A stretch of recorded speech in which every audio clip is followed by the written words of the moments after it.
نهم دا روایت معجم کبیر د طبرانی نهم جل یوصل درشتمه صفحه مصنف عبدالرزاق دریم جل 200 صفحه پاری کی الفاظ دادی عبدالرزاق روایت داد عن معمر قال بلغني ان عليا مر بقاس فقال تعرف الناسخ من المنسوخ قال لا قال هلكت واهلكت قال ومر باخر بل یو بیان کون کی بانے تیر قال ما كنيتك كنيت السلام قال ابو يحيى قال بل انت ابو اعرفوني نا ابو يحيى نہیں ابو اعرفوني هغه سړی چې خلکو ته وای ما او پیجنا مشروط ابو يحيى نہیں بده یو ګڼنه دا امدار روایتم معجم ابن مقری راخلی دریم جل 240 کې حضرت علی سے مبارک ورته من ناسخ المنسوخ قال لا اتدري من ناسخ المنسوخ قال لا قال هلكت وهلكت فلا تقص في مسجدنا دلت بیاننا مکوا منع کده مسجد مونږه د مسجد نه بندو بساله وي تبلیغ مخالف حضرت علی سے څنګه هم د تبلیغ مخالف بیا لا دا جماعت چې نه پاغا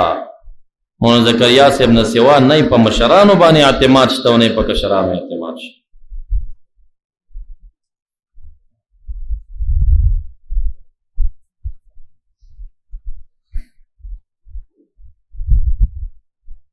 عمدہ روایت العلم دا بیخی سمرا خست اول جل یو دیرش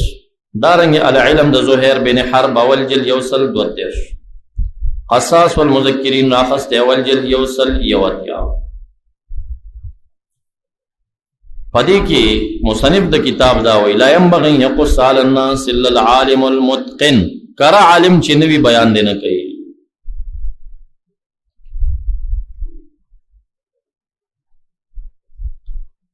دا خود حضرت علی سے روایات شو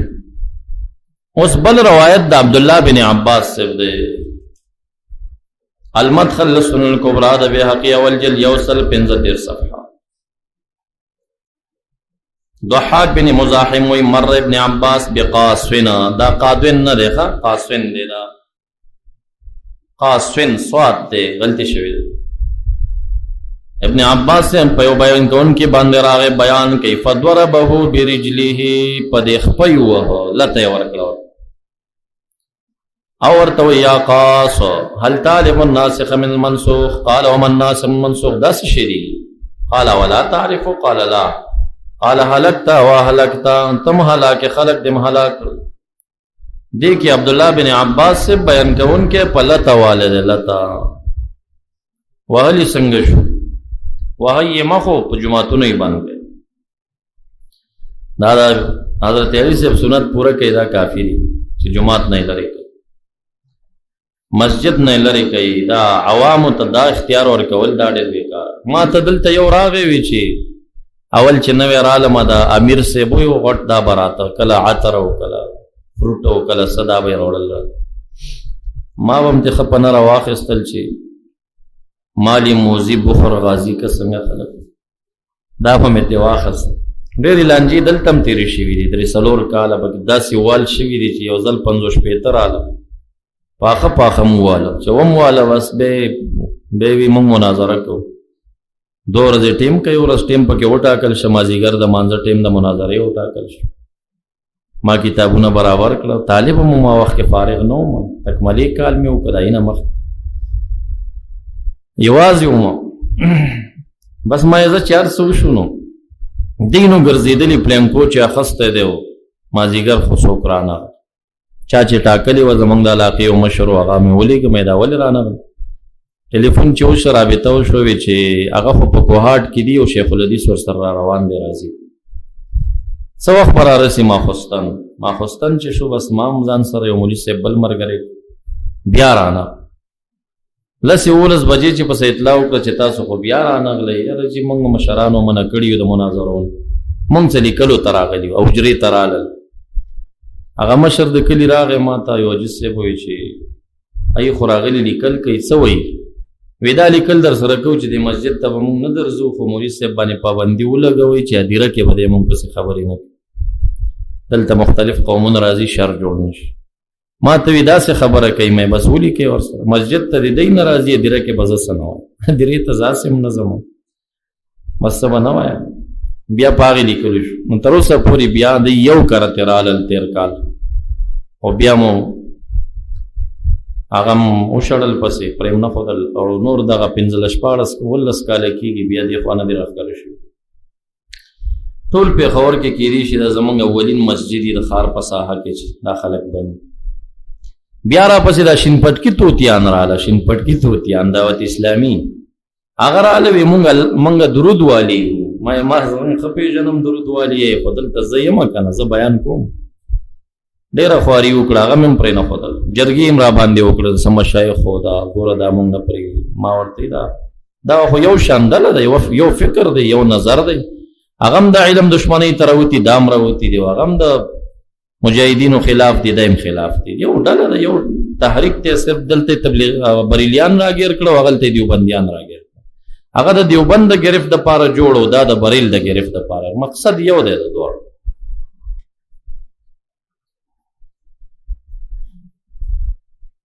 دیزی کی تاسو یو ضمنی اعتراض او داغه جواب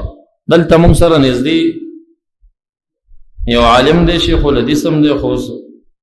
په دې غضب کا کړ دی نو سوچ سکے ناغه طالبانو ته بار بار دا پرچار کوي چې دا ډېر بهترین لار ده تاسو ټول دې کیږي ناغه باندې زمون کم شاګرد دا ویلو چې دا خو علم او شرط او دا وی څومره علم شرط ده علم څه اندازه لګي طالب په دې دباو کړو علم خو سره اندازه نشته چې علم شرط ده څومره علم شرط که علم په دوه درې مسلو خو دیم لري او که علم په ټول دین نو تم مولانا اعتراض ده کنه څومره علم شرط داغه جواب بدای چې د علم د پاره عرفي محد شته او شرعي محد شته شرعي حد حضرت علي صاحب ابن عباس بیان کړ چې تعریف الناسخ من المنسوخ ورکه دي تبلیغیان نه پښتنه وکړي کنه ناسخ منسوخ نه دی بیلول شي او دلته قرآن ناراضي هل تعرف الناسخ من المنسوخ في القرآن عام یادې في الحديث هم یادې ناسخ منسوخ په حدیث او په قرآن ټول کې پیژن اب څوک پیژن او دویم شرط وته دا خو شرعاً حد شو او عرفاً حد چې دی هغه وړولوی دوره ده په عرف کې چې وړولوی دوره چا نه کړي هغه ته څوک عالم نه وای او چې وړولوی دوره کړي هغه ته عالم تاسو طالبانو کې چې چا دا وړي لوی دورې نه کړي بیان نه ځان ساتي تاسو هم پکې راغلي ما هم کړي فراغت نه مخکې زم پکې راغلي ما ولکه بیا احتیاط پکار دی چې ترسو وړولوی دوره نه شي نه کول پکار خاصتا فن د حدیثو کې خو ډېر احتیاط پکار دا علما دا فقها دوی سدي باب کوي دینه به فساد جوړيږي نو امیر سے بدل تراغه ماته ورزوي ته څنګه مونږ دلته نه پرېږدي ګوره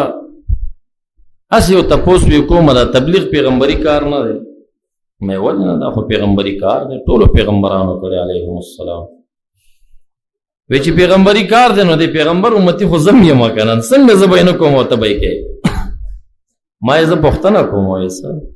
مې دا پیغمبري کار دی خدا پیغمبران چې دنیا نه لاړ عليهم السلام دا به میراث شو که سوارثانی پاتې شو وی چې وارثان خوشته د مې وارثان څوک دی علما دي نو مې تاسو کو اخر چې ما سره میراث کې شریکي پیغمبرانو کار دی خو وارث شته کنه هغه به کوي کنه چې علما دي نو تاسو هم سوچو کوي دا هغه لم يورثوا دینارا ولا درهما بلکې ورثوا العلم علم میراث کې پرخه او دغه علم کې میراث د چا ده په علم کې میراث د علماو ده دی بداکاری هر چې عمل دی تیم کوه عالم به کوي عمل بالشریعه عام دی او علم او تعلیم د دې چې کوم دی دا تر علماو پورې خاص دی دې تبع عوام او تبع اختیار دی کې نور کوي عبد الله بن مسعود رضی الله عنه د تبلیغی جماعت حکایت صحابه فضل اعمال وګوري دا روایت پکښتا عبد الله بن مسعود رضی الله عنه وقال رسول الله نوائل شاگرد دی وی حدیث به چوي وی قال رسول الله وی نوائل مسپله مسله وی یو ورځ وی بی اختیار دخلینا قال رسول الله وتل وی دارنګ متغیر د مری رګونه یو پړسي او رنگ سرش او به ویل چې قال رسول الله هكذا او هكذا او هكذا کسیدت وی غته دی منسوبی کې ځنی ماته دی منسوب دا علما احتیاط د وجنه دا خبرې کوي احتیاط د وجنه کدا عوام ته مونږ دا پرېږدو امي سړی پاڅېږي مولا په مخ کې حضور مې فرمایلي دي که نه. نو ته د حضور په فرمایلو څه پوهېږي؟ هغه په عربۍ فرمایلي او ته په پښتو لګیا یې. حضور څنګه فرمایلي او د حضور دا فرمایل څو قسمونه لري؟ تاسو هغه ابتدا په اصولو کې ما د حدیثو اقسام بیان کړل. بیا بېلولی شي چې دا د حدیث کم قسم دی، نه پوهېږي ورباندې کړ. او دا که دوی وایي چې یاره مونږ خو صرف کتاب نه وایو بار نه نه وایي، ځان نه لګیا یې. اول اعلان دی د بار نه دی، ایمان او یقین خبرې به کېږي. او بیا چې شروع شي 3 منټه د کتاب نه وغږېږي او بیا نور په یادو شروع شي، بیا خو نیمه ګنټه د ځان نه لګیا یې. کتاب دې بند کړي او خپله ترانه زوتی الله نه د کېدو یقین، مخلوق نه کېدو یقین، دې ته شروع شي. په دې کې د نبی علیه السلام د صحابه واقعات به بیانې، په دې کې د خپل تبلیغي جماعت کرامات بیانې چې دشته کې مګر روانه او خوله کې درهم نیولې او د نانیرې نیولي، دا کرامتونه پکې بیانې که دا ټولې خبرې ستا د ځان نه. او که دا جواب دوی کوي چې نه مونږ خو مسایلو کې خبرې نه کوو، مونږ خو فضایلو کې کوو، دا هم دروغ وایي. اوله خبر دی دلیل د مسله نه چې علم کلام دی، الله سے ہونے کا یقین، دا فضیلت دی که دا مسله ده. او په مسلو کې پیچیده مسله ده، بیا مسلو کې پیچیده مسله ده چې د علماو ذهن پکې کار نه کوي او ته راپورته چې عوامو منځ ته د ایمان او د یقین خبره غورځوي.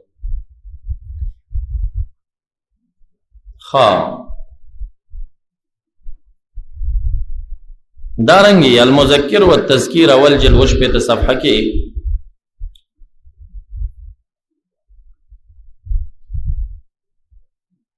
د کثیر بن مرہ روایت پیش کئی. دخل عوف ابن مالک المسجد وابن عبد کلال، عوف ابن مالک سره د مرګري مسجد ته راغی. فاذا جماعت وډله ناسته ده.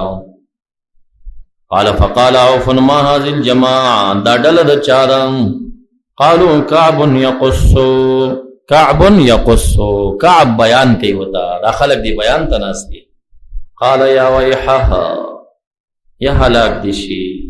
اما سمع قول رسول الله صلی الله علیه وسلم، د نبی علیہ السلام خبر اوریدلې نه ده.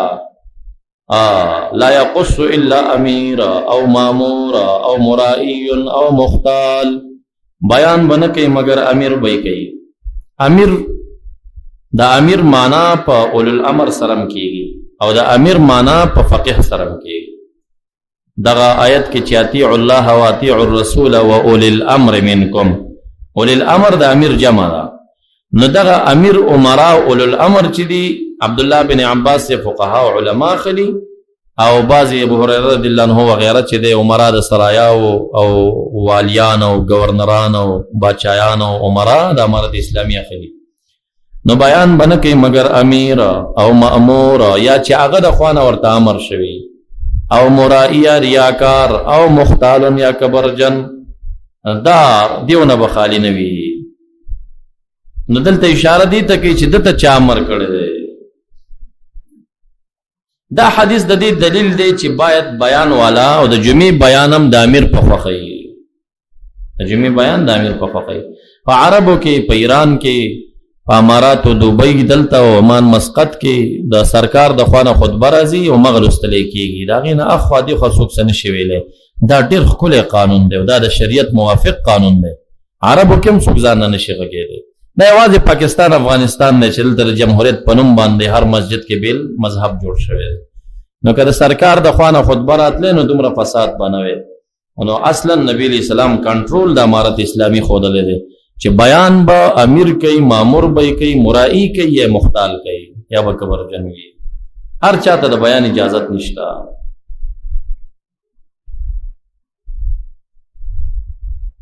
دارنګ المذکر والتذکیر اول جلد 80 صفحه.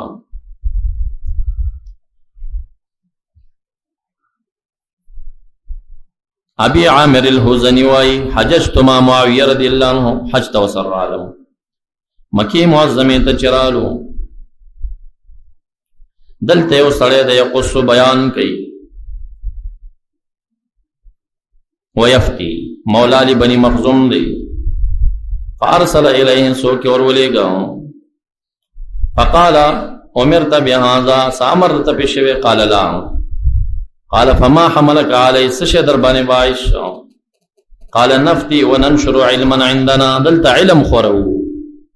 قال معاویہ رضی اللہ عنہ لو تقدمت الیک قبل مرتی هذه لقطعت منك تابقا، یاره که دین مخکې زه راغلی وې نو ما به درنه گردن پرې کړی وې خو دا اول ځل در باندې پېښ شو. فلما صلى صلاة الظهر قعد على المنبر فقال يا معشر العرب، بے تقریر وکړ او خلک یې په دې پوه کړل چې د هر چا بیان ته مه کښېنئ. اوس په مکه معظمه کې راشه نو دې برجۍ ته یو شیخ ناست دی او هغې ته بل ناست دی او هغې ته بل ناست دی هغې ته بل. خیر که د عقیدې خرابۍ خبره پکې نه وی او خپلو عقایدو ته دعوت نه وی د وهابیانو، نو دوی په مامورینو کې راځي، امارت ورته اجازت کړی که نه، مامورینو کې راځي بیان کولی شي. دارنګ ابن ابي شيبه تمجل 509 صفحه. عقبه بن حریث وی سمعت ابن عمر وجاء رجل قاص بیان والا راغی وجلس فی مجلسی، دی مجلس کی دا بیان والا کې ناست. ابن عمر سے ورته وی قم من مجلسنا، زمونږ د مجلس نه پاسا، بیخي پرېنو خو د دې ډله کې. فابا یقوم، نه پاسېده. فارسل ابن عمر الى صاحب الشرطه، پولیسو والا ته ابن عمر صاحب سو کولېږل چې اقم القاصا، راشه دا سړی زمونږ د مجلس نه پاسه وا. فبعث الیه فاقامه، بیان کون کې ابن عمر صاحب آصف په مجلس کې پرې نه خو وی دا بس بدعتي دی، دا مو پرېږدئ، ما په جلسه کې داسې ناسته کې مو پرېږدئ. هغه نه پاسېده، شرطي والا ته یې وی دا لرې که زما د مجلس نه.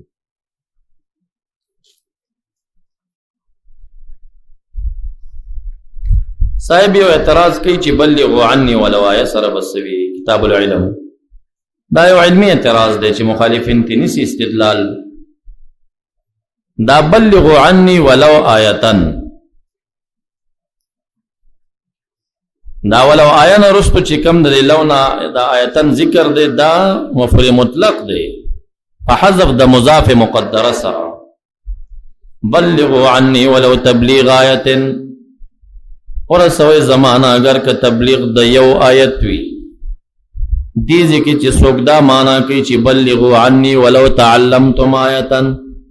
ورسوي زمانہ اگر که یو آیت مو یاد وی، یو آیت مو یاد وی، دغه معنی چا نه دا کړی چې معنی ورسوي که یو آیت مو یاد وی، دغه معنی نه دا مراد.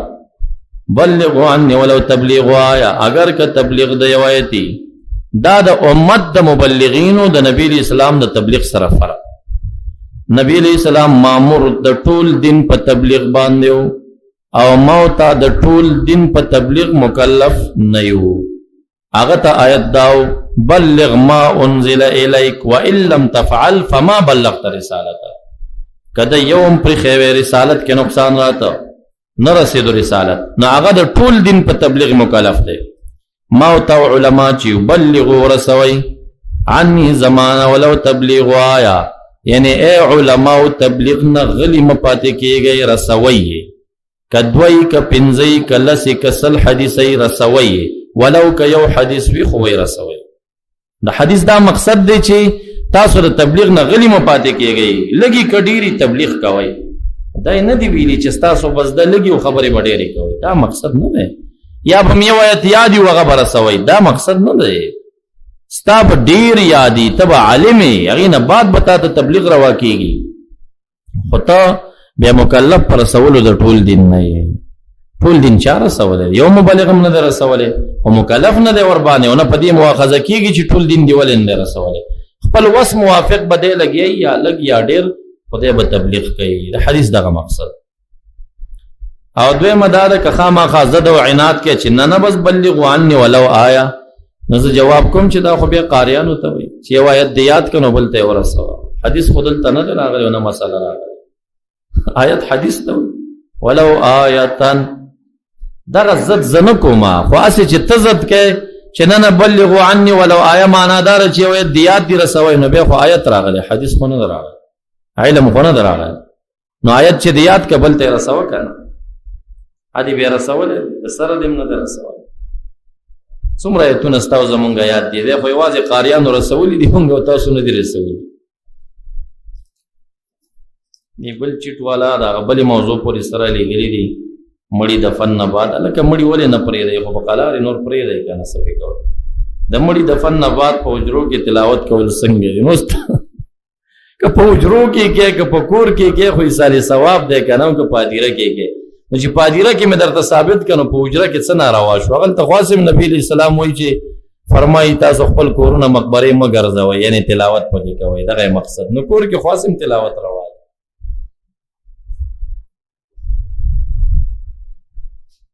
ښه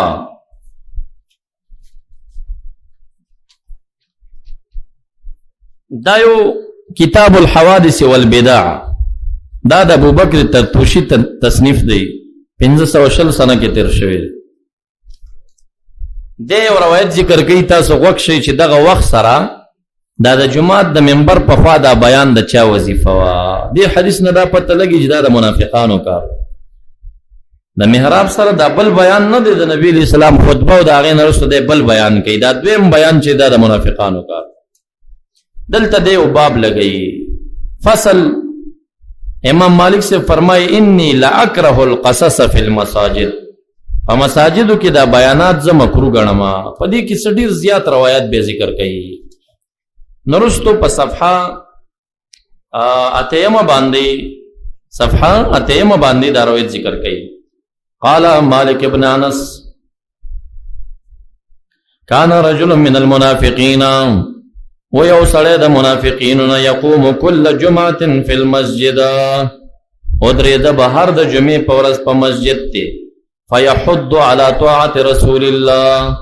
د نبی اسلام د تابعدارۍ تحدید او تیزوالی به یې کو هلکه د نبی اسلام د تابعدارۍ خبرې به یې کولې او په دې به یې ډېر تحدید کولو تیزوالی به یې پې کولو فلما کان یوم خیبر چې د خیبر د جهاد ورځ راغله انصرف بالناس من قتال العدو د خلکو سره د جهاد نه واپس راغی چراغ ثم قام بعد ذلك في المسجد بیا په مسجد کې ودرېد فحد على طاعت رسول الله به تقریر شروع کړ فامر به النبي صلی الله علیه وسلم فاخرج من المسجد نبی علیہ السلام امر وکړ چې دا سړی مسجد نه پره کوي وای باسي وې د مسجد نه وایستلی شه وې چې بار ووته نو داسې وایي لا ابالي الا اصلي في حش بني فلان هیڅ باک نشته دی چې زه په بني فلان کې منځ کوم که دلته یې کومه که نه یې وکړه یعنې دا څه خبره ده بل ځای به منځ کومه بس هغه مسجد یې په ځای پرېښوده بیا به مسجد نبوي ته نه راته بل ځای به یې منځونه کول نو دغه بیانونه د محرابونو په خوا کې دا هغه دور سره منافقینو ایجادول شروع کړه نبی اکرم صلی الله علیه وسلم بیان والا وشړه د مسجد نه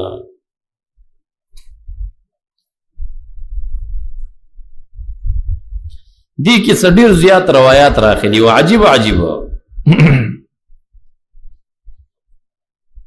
سلیمان بن مهران عامش بصرې ته راغی د بصرې په جامع مسجد کې قاص یقص فی المسجد مسجد کې اوسوک بیان کوي دی راغی فتوسط الاعمش الحلقه ورفع يديه نو دا خو داسې سمه حلقه ناستي که نه ډېر ناست نو دا امام اعمش راننوته په حلقې مینځ ته راغی ورفع يديه وجعل ينتف الشعر ابته او د دې بیان والا په دې مینځ کې دا لاس داسې اوچت که او د خپل خرګ نه یې ویښتان ایستل شروع کړه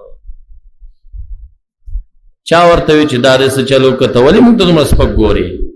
وې زه په سنتو کې لګیا یم تاسو بدعت کې لګیا یې تاسو نه زه ډېر ښه یم زه په سنتو کې لګیا یم نتف د عبادت سنت دی تاسو نه وې ډېر ښه یم فقال له القاص يا شيخ الا تستحي حیا نه درځي نحن في علم وانت تفعل مثل هذا فقال الاعمش الذي انا في خير من الذي انت فيه تانا فز په کار کې لګیا یم وی هغه څنګه لاني في سنه وانت في كذب ته په دروغ کې وې زه په سنت کې بل روایت هم دی کې راځي ورته وي ته په بدعاتو کې لګیا یې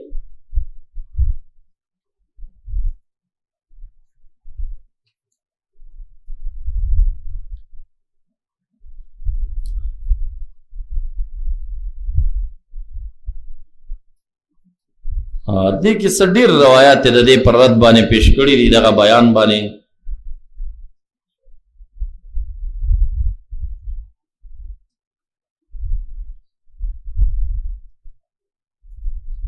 دا شانتا بل روایت پیش کړي حسن بصری سے معاذ بن قرہ وی اعود مریضا احب الیک واجلس الى قاس دلته یو سړی بیان ته ودرېږي هلته یو بیمار دی د هغه بیمار پرسي ده هغې ته لاړ شم که دې بیان ته کښېنما قال عد مریضک زه د مریض بیمار پرسي دې وکړه یا شیع جنازه احب الیک واجلس الى قاس بیان والا ته کښېنما که جنازې ته لاړ شم جنازه روانه ده ویزه جنازې ته لاړ شه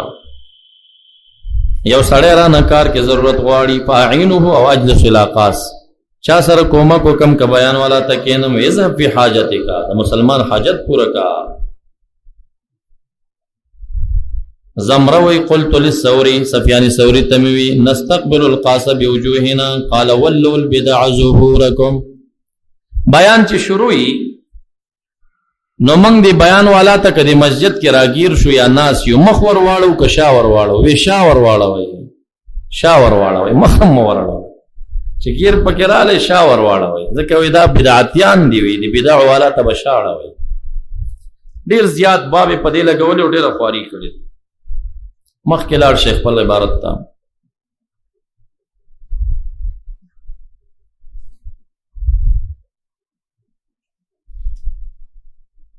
دارنگ ابن ابی شیبہ تمجل 585 صفحہ ابن سیرین سے فرمائی عمر فاروق سے تچاویل بصرہ کی او سڑے دے بیانو نہ کئی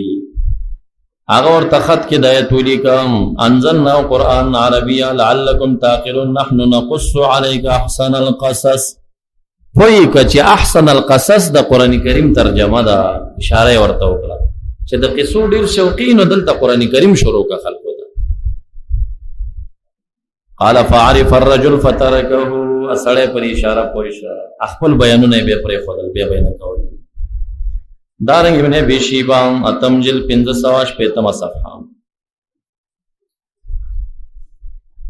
عن ابي الدرداء جار لسلمان قال قلت لعائشه او قال لها الرجل يا ما وي سړي بل ورته ویل ات القاص يدعو لي بیان کون کې چې بیان کوي دعا ته ورشمه فقالت لأن تدعو لنفسك خير من أن يدعو لك القاس شیخ خپل ځان ته دعا وغواړي دا ته ډیره غوره ده چې د بیان والا دعا درته کوي دا غي نه د خپل دعا درته ښه لکه دینه پته لګي دا باز ډیر نه پوان اجتماع ته منډوي کنه وی صرف دعا کې ځان شریکو نه غل ټول قصاصین راغونډي علما پکې نه ټول قصاصین دي نو دغه قصاصینو د دعا نه د عائشې بي فتوا د انفرادي دعا ته غوړه شو